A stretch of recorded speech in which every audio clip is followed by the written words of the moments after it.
और भैया भागवत कौन सुन सकता है? भागवत कौन सुन सकता है और किसको सुनना चाहिए? दूसरे श्लोक में यहां बताया है कि धर्म प्रेक्षित के त्रवुत्र परमो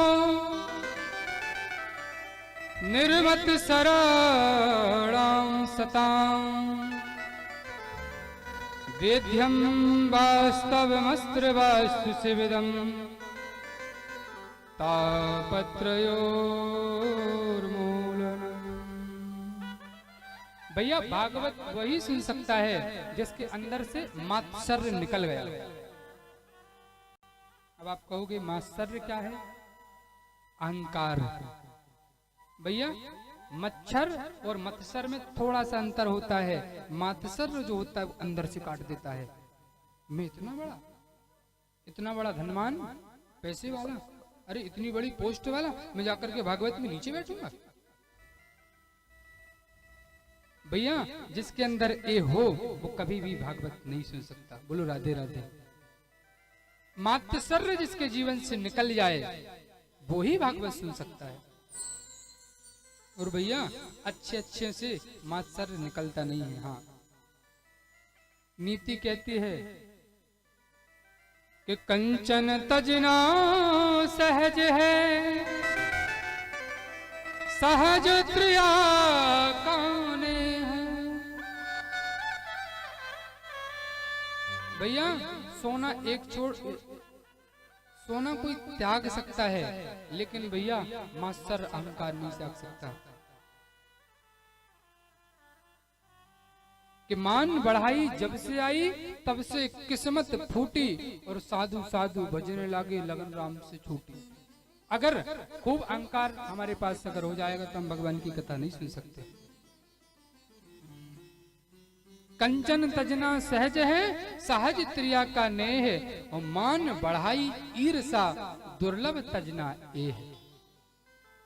ये चीज भैया बड़े बड़े महात्माओं से नहीं निकलती, तो हम लोग तो छोटी मोटी चीज है। तो भैया भागवत वही सुन सकता है जिसके जीवन से मात्सर्य निकल गया हो। और भैया जिसको जीवन में प्यास हो भागवत सुनने की, कि चलो हम कथा सुनने जाएं, हम कथा सुने, वही कथा सुन सकता है। क्योंकि भैया जिसके जीवन में अगर कथा सुनने की प्यास नहीं होगी वो कथा सुन भी नहीं सकता। बोलो राधे राधे। प्यास ही नहीं है भैया। आप खूब अच्छा पानी किसी को पिलाओ और अगर उसको प्यास नहीं है ना तो 50 प्रश्न करेगा आपसे। हाँ, कहां से लाए हो? अरे मटके का भरा है कि नहीं?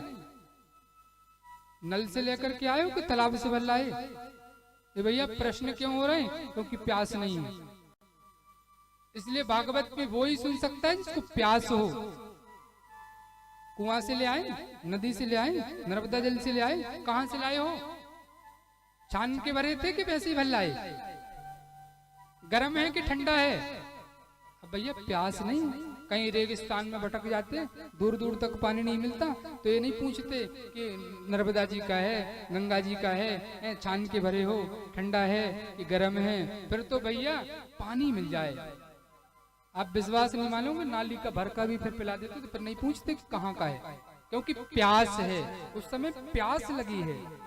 तो भैया भागवत भी वही सुन सकता है जिसके जीवन में प्यास हो।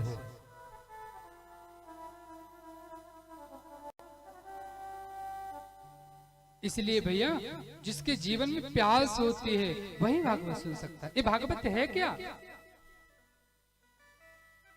तीसरे श्लोक में भागवत का वर्णन है कि है क्या ये चीज। तो निगम कल्प तरोर गलितम फलम सुख मुखामृतद्रव्य संयुतम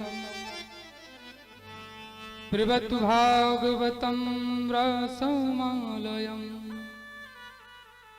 मुहुरहो रसिका भुवि भावुका। भैया ये भागवत जो भी है निगम कल्प तरुर गलितम फलम, ये वेदों का भैया पका हुआ एक रस है, वेदों से निकला हुआ सार है भागवत। अब कल भी हमने आपसे निवेदन किया था। कई लोग कहे महाराज अब वेदों का जब सार है, वेदों से निकला हुआ है, तो हम वेदों को सुन लें, भागवत को नहीं सुने। तो आपसे कल बताया था कि कोई कहे महाराज आम के फल को छोड़ करके, क्योंकि आम के फल को त्याग करके हम वृक्ष ही चबाने लग जाएं। अरे आम के वृक्ष से ही तो ये फल निकला है। तो भैया जो मिठास, जो आनंद जो फल में मिलेगा वो वृक्ष में नहीं मिलेगा। इसलिए भले वेदों से निकला है, लेकिन जो भागवत में है वो वेदों में नहीं है। बोलो राधे राधे।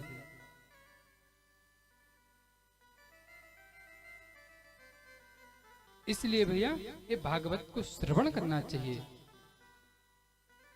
इस प्रकार से भैया भागवत का तीसरा श्लोक है। भागवत क्यों सुनते हैं, क्यों सुनना चाहिए? अब अंत में शौनकादि ऋषियों ने श्री सूत जी महाराज से प्रश्न किया है कि महाराज एक बात बताएं, एक भगवान संपूर्ण सृष्टि बनाते हैं, सृष्टि का विस्तार करते हैं, और भागवत का क्या धर्म है, हम प्राणी मात्र को क्या करना चाहिए, आप कृपा करके विस्तार से बताएं। भैया भागवत सुनना जीव मात्र का परम धर्म है।